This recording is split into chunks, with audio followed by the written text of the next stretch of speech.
अस्सलाम वालेकुम दोस्तों, कराची और सिंध के मौसम की ताज़ा तरीन सूरत हाल।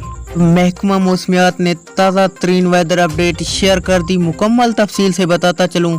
शुमाल मशरकी भूरा अरब और इससे मलहका इलाके साहिल पट्टी पर मानसून करंट्स मौजूद हैं, जिसकी वजह से जनूब मशरकी सिंध और इसके आसपास के इलाके में गरज चमक के साथ बारिश का इम्कान है। आइंदा 24 घंटों के दौरान जनूब मशरकी सिंध में कहीं कहीं बारिश बरसाने वाले बादल बनने की उम्मीद की जा सकती है। इस वीडियो की मुकम्मल तफसील जानने से पहले वीडियो को लाइक करके चैनल को सब्सक्राइब कर दें, बेल आइकन को इनेबल कर दें। अगर बात की जाए कि कौन कौन से इलाकों में बारिश हो सकती है, तो इनमें थरपारकर, उमरकोट, बदैन, मीरपुर खास और इसके गिरदनवाह के इलाके शामिल हैं।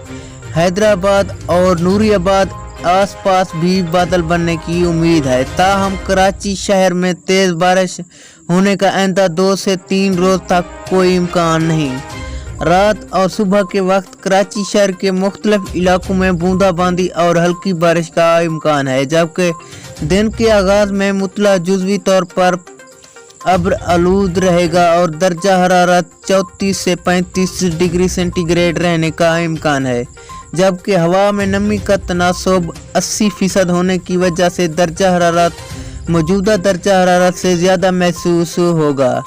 सिंध में अगला मानसून अस्पील कब आएगा और कराची में इससे कब बारिश होगी, इस हवाले से हमारे साथ जुड़े रहिए और मज़ीद तफसीलात जानने के लिए हमारे चैनल पर विजिट करें और सब्सक्राइब भी